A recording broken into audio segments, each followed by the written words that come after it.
Alright, hello everybody. This is my first recording of some online poker. I got 3 tables up right now. I'll tell you what they are. This is a $44 5K double stack tournament. This is a $11 1.5K guaranteed, and this is a 6-handed 1K guaranteed. So I have a nice spectrum of tournaments here. We have a just standard pretty low buy-in freeze out, a short-handed pretty low buy-in freeze out, and then a medium-sized buy-in freeze out. It starts with a double chip stack. I'll probably open one more table and then just record until I bust or hopefully win all these tournaments. So, in my intro video, I didn't really talk about any credibility to my name, really. I just kind of said what I was gonna do. But I've been playing poker for 3 years, like I said. I've spent most of my time on 3 different sites, and I've only deposited once on each of the sites. I've never had to redeposit.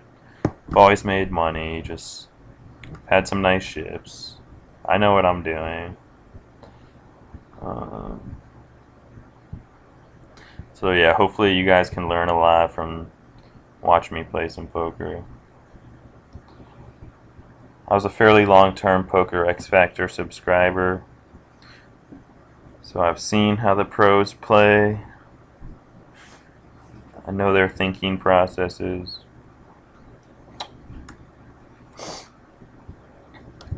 So it's the early stages in each of these tournaments. We're at 1530 at these two, and then 2040. So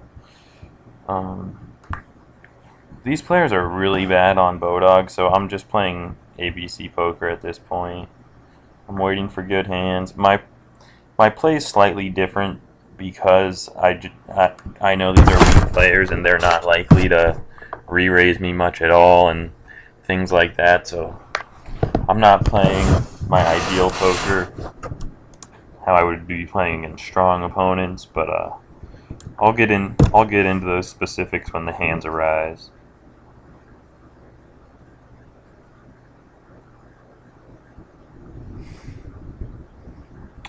Okay.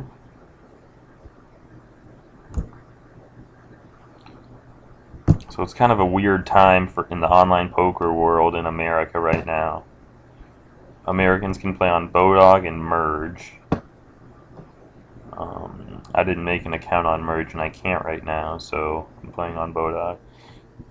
Ace-9 in the hijack. I'm gonna make a raise on this stack. It's a decently playable hand post flop.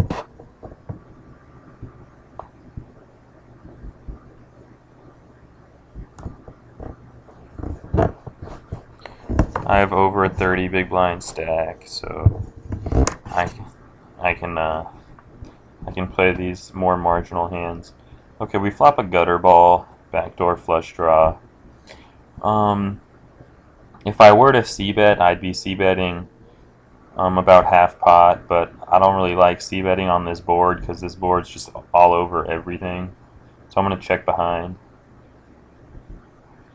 Offsuit deuce hits the turn, and he checks again. Okay, I'm gonna try to take a stab at this pot and take it down. He seems to be weak. So we bet 140 and we get called. We're not gonna make any hero bluffs on this river. We're just gonna show down our ace high and hopefully have the best hand. Oh, he had ace jack. Okay, I guess that's fairly standard. He would have folded to a river bet.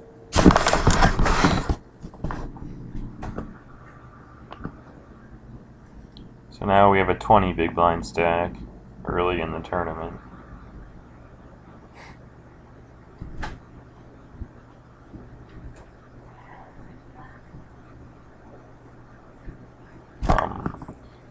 I'm going to pause the recording for 1 second. I'll be right back.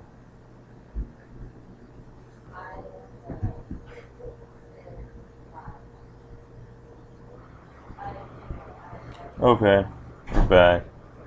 Nothing happened. Okay. So I'll talk a little bit about bankroll management and how I manage my bankroll. So basically the idea is you want your average buy-in to be about 0.5% of your bankroll.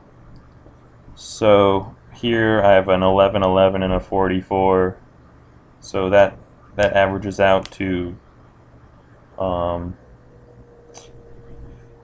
like 23 or something. Right now that's about 1.5% of my roll or so. Just since these players are so bad and I'm just like final tabling a lot, I'm going a little outside my standard bankroll rules. I'm also playing lower than I usually do because I'm on Bodog. Usually my average buy-in's gonna be like 35 or something. But I kind of had to start from nothing on Bodog, so that's where I'm at right now. We got Ace-King suited in the cutoff. Always a good hand. We'll make a full 3x raise. And we get shipped on. I mean, there's no folding here, so not with Ace-King suited. Right in this spot on a 20 BB stack, I would not be raising any hand I wouldn't call this guy shove with. So Ace-Queen plus, probably any pair. That's my range. We call. He's got Ace-Jack. We gotta hold. Oh, shit. And we don't.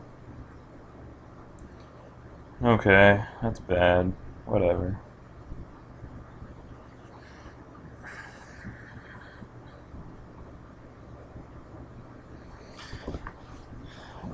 That guy shoved. Shoving Ace-Jack there is not great. I wouldn't have done it.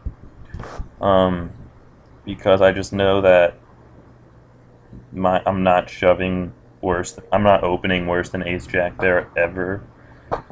But against a random, he had to think I was just some random, and being a random on Bodog in an $11 tournament, you gotta think that's a bad player. So I don't hate the play.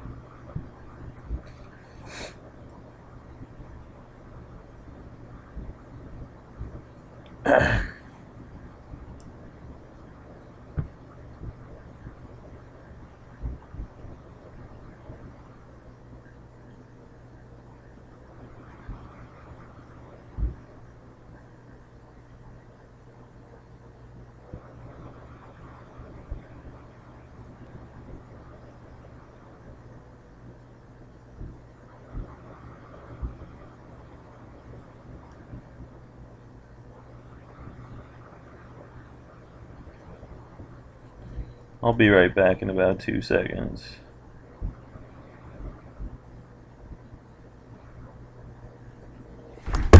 Alright, we're back.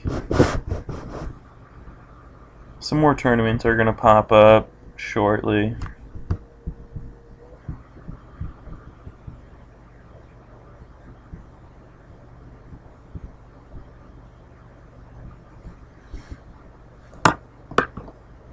I don't seem to be running too good today. I've got my money in with the best twice so far and got sucked out on both, but that'll switch around.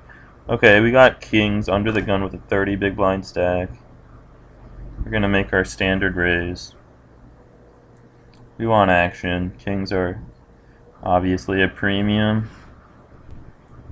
You almost always get action in these games.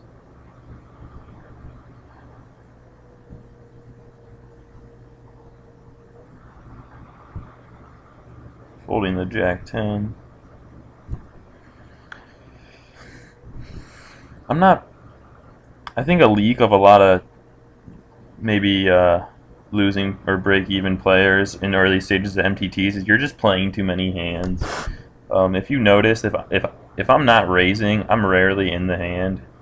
I'll call with a tight range, but about 80% or so of the hands I'm playing, I'm gonna be raising into.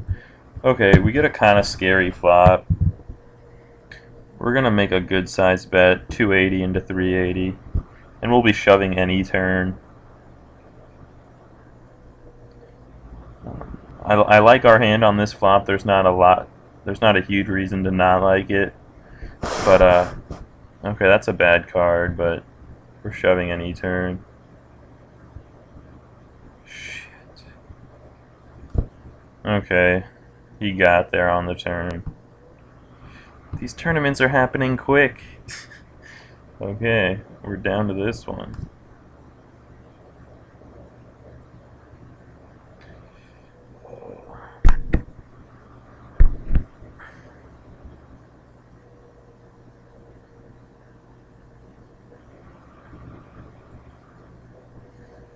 Basically, with those kings, even when the ace hit, we're pot committed. I mean, we had about one pot left in our. We had less than a pot left in our stack. We're still likely to be good. We might, we still beat eights, tens, jacks, queens, other flush draws, maybe some like jack 10 type hands.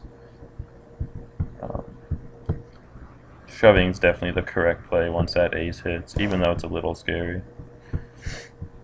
I mean, really the only hand there that the ace helps is either ace 9, ace 8, or ace with the flush draw. And he happened to have the flush draw.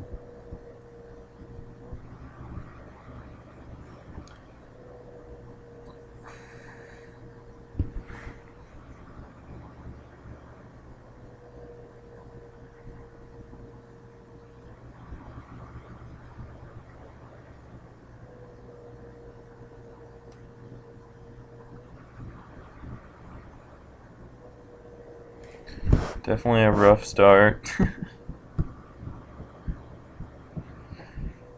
Let's see where these people are from.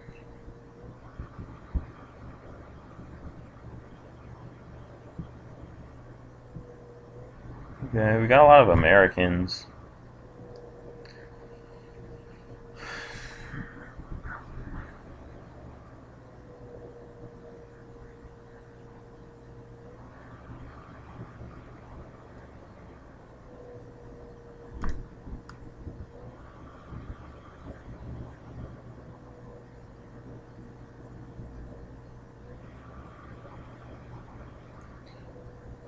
With 8-6 suited here,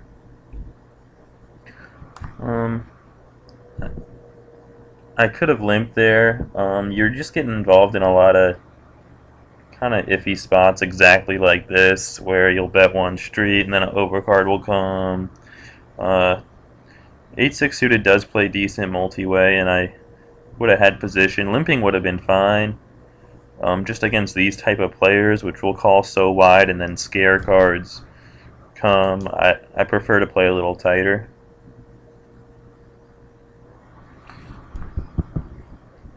I mean, a spot just like this. Look, I'd have 8-6 on a 6-3 deuce board. Then the ace hits, It's just not really a good spot. We can use our money smarter than that.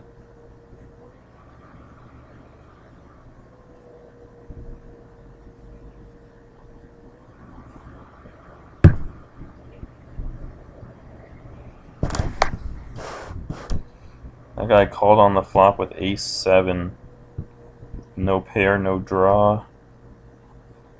Let's look at what the other guy had. A pair of 5s. Okay, that's... I mean, these just aren't good players. You guys already know that.